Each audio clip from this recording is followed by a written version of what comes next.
Hi everybody, and thank you so much again. So this is lesson 4-2, which is determining slope and y-intercept. And the standard is 8th grade expressions and equations number 6. And the standard it says that you need to use similar triangles to explain why the slope m is the same between any two distinct points on a non-vertical line in the coordinate plane. Derive the equation y equals mx for a line through the origin and the equation y equals mx plus b for a line intercepting the vertical axis at point B. Oh my goodness. When I think about where you guys are and like all these words like derive and so these are hard, but I'm going to explain it as I explain the lesson, okay? The essential question is, how can you determine the slope and the y-intercept of a line? So remember, on the last lesson, we learned that if you have the equation y equals mx plus b, this is the slope. The m represents the slope. The b represents the y-intercept, okay? And if you have a line on the graph, 1, 2, 3, let's say it goes through that point, and let's say 1, 2, 3, it goes through that point, and it goes like this, then we know that the y-intercept is at 3, y-int is equal at 3 because that's where it hit the y-axis right there. And the slope, look, it goes down 1 over 1, down 1 over 1, down 1 over 1. The slope is 1 over 1 because it went down 1 to the right 1, down 1, but it's negative because the line is going down. So this would be the slope. This would be the y-intercept. If I had to write the equation, it would be y equals negative 1x plus 3. This is the slope. This is the y-intercept. I can also just write it like this, negative x plus 3, the opposite of the x plus 3, because you don't need the 1 right there, okay? Phew, that's the y-intercept. This is the slope. Okay, but today we're going to start off with the explore activity, which is investigating slope and the y-intercept. It says the graph of every non-vertical, a vertical line that is not vertical. Non-vertical, a vertical line is like this. Non-vertical means that it could be like that or like that, okay? So not straight up and down, like sideways like that, okay? Crosses the y-axis. The y-intercept is the coordinate of the point where the graph increases the y-axis. So right here, the y-axis, the y-intercept, we said that one was 3. That's where it hits the y-axis at 3. That's called the y-intercept. The x-coordinate of this point is always going to be 0. Yes, it's always going to be 0 because it's on the y-axis, so this is the x-coordinate, it's going to be 0. Okay, good. The graph represents the linear equation y equals negative 2/3 x plus 4. Right away. This is the slope, okay? This is the y-intercept.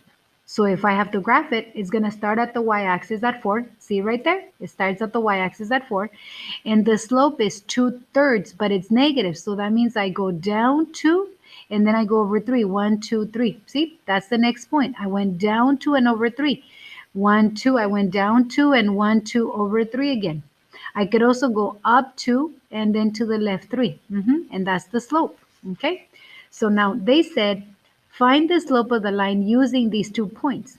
Well, another way to find the slope, m, I always say the change in y divided by the change in x.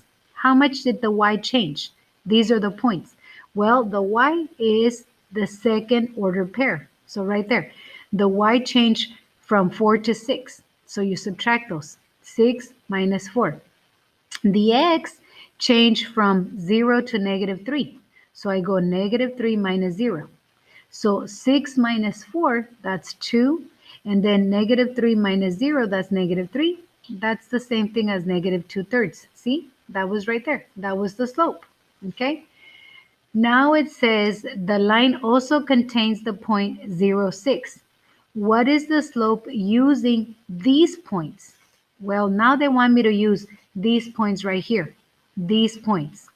So, well, how much did I go down? 1, 2, 3, 4. I went down 4, negative 4. And then I ran 1, 2, 3, 4, 5, 6. I went over 6. Now that reduces to what? Negative 2/3. You divide it by 2. Look, it's the same. It doesn't matter which point I use. I could have used these 2 points or I could have used these 2 points and I still get the same slope. Then they now use this, negative 3, negative 3, 6, and now they want me to use these points right here, this one And this one right here. Well, how much down do you go? You go 1, 2, 3, 4, 5, 6, -6, and then you go over 1, 2, 3, 4, 5, 6, 7, 8, 9. So I went, the y changed by 6 and the x changed by 9. And again, if I reduce that fraction, I divide both of them by 3 and I get -2/3. So it doesn't matter. Okay, compare your answers with the equation. Oh, okay, so it doesn't matter which triangle I use, they're all going to be they're going to give you the same slope. Now it says compare your answers to step 1 and 2 with the equation. Oh, I had already shown it to you. See right there? That's the slope. So the slope is the number next to the x on the equation. Okay? Once again, the slope is the number next to the x on the equation. Now find the value of y when x is 0 using the equation, this equation. Describe the point on the graph that corresponds to the solution. So they said x is 0. So I'm going to start the equation and I put x is going to be 0. Y equals -2/3 times x plus 4. And they told me x is 0. So I'm going to have -2/3 times 0 plus 4. 0 times -2/3, that's 0, plus 4, that's going to give me 4. Where is that on the graph? Right here, look, right there. That's the y. See, the y is 4. So that means that the y-intercept is 4, okay? So describe, that is the y-intercept. Okay, compare it. The number after the x term is the y-intercept of the graph. Okay, so the number next to the x is the slope. The number after the x term is the y-intercept. This is the slope. This is the y-intercept. Okay. Now it says determining rate of change and initial value. So the linear equation shown is written in the slope-intercept form of an equation. Its graph is a line with slope m and y-intercept b. So once again, that's what we noticed, that the m is the slope, the number next to the x is the slope, and then the number after the x is the y-intercept. A linear relationship has a constant rate of change. You can find the rate of change m and the initial value. Oh, another way of saying is this is called the rate of change and this is called the initial value. Oops, right here. This is called the rate of change and this is called the initial value, but they all mean the same. Okay? Example number 1. It says a phone salesperson is paid a minimum weekly salary and a commission for each phone sold, as shown in the table. Confirm that the relationship is linear and give the constant rate of change and the initial value. So, so they confirmed that it was a rate of change. So they noticed, okay, how much does it change from here to here? Okay, from 630 to 840, that's 150. From 640 to that's 150. From here to here, that's 150. Then from here to here is 10. From here to here is 10. From here to here is 10. And then when I divide that, 150 divided by 10, that gives me 15. And it's always the same. So, and then I can go backwards, go back 10. And this doesn't go to 0, 0. So this is non-proportional. The initial value, I got to go back and subtract 150. So that'll give me, what is it, 330? So this is the initial value because I went backwards 10 and then I went backwards 150. So that gave me, so the initial value is 330 and the rate of change is 50. Okay? Remember, the rate of change is the change in y divided by the change in x. The change in y was 150, the change in x was 10, and when I divide it, I get 150. To find the initial value, I go back to 0. That's the initial value, okay? So now we can write the equation y equals 15x plus 330. This is my y-intercept, this is my slope, and I got it. And now this one, it says find the y-intercept find the slope and the y-intercept of each one. So I look at the patterns. This one is going by 2's, okay? This one is going by how much? 10's? 10's. So for the slope, I do the change in y divided by the change in x. How much did the y change? 10. How much did the x change? 2. 10 divided by 2, that's 5. Now to find the y-intercept, I go back to 0. So instead of adding 2, I'm going to subtract 2. That gives me 0. Instead of adding 10, I subtract 10. So that's going to be 12. So that means that the y-intercept is going to be 12. Okay? I do the same thing here. I see a pattern. This one's going by ones. So I'm going to go backwards. So I'm going to subtract 1. That's 0. On the y, it is going by how much? 8 to get to 15. That's 7? Yeah, 7.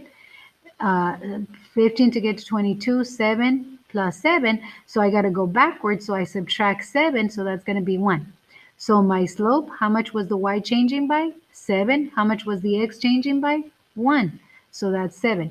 The y-intercept, how much did I go back? To 0. No, to 1. Right there. Okay? Deriving the slope-intercept form of an equation. I'm just going to show you how to do it. Don't worry if you don't get it. It's going to be ugly. Okay? So it says deriving the slope-intercept. Used in the following explore activity, you will derive the slope-intercept form of an equation. Let L be the line of the slope and M be the y-intercept B. Let me read it again. Let L be a line with slope M and y-intercept B. Circle the point that must be on the line. Justify your answer. So, well, the y-intercept, which is this one, that's the y-intercept. That's the y-intercept point, okay? And then we recall that for the slope, you subtract y minus the change in y divided by the change in x. So I'm subtracting the y's, y minus, what was it, 0? No, b. And x, oh, okay, you're using this point. Y minus b and x minus 0. So then you end up with this equation. So first you want to get rid of the denominator. So you multiply both by x. That eliminates that, and you're left with x over here. Then you have minus b, the inverse of minus b. You add b to both sides, and you get mx plus b equals y. So the equation is y equals mx plus b. Okay? This is called the slope-intercept form of an equation. You got to memorize it. Okay? So y equals mx plus b. Write the equation of the line with slope m that passes through the origin. Oh, if it passes through the origin, the point is going to be 0, 0. So b is going to be 0. So the equation that goes through the origin is going to be y equals mx, just like that. Okay? Because it goes through the 0. Okay? And that's it. Thank you so much for watching.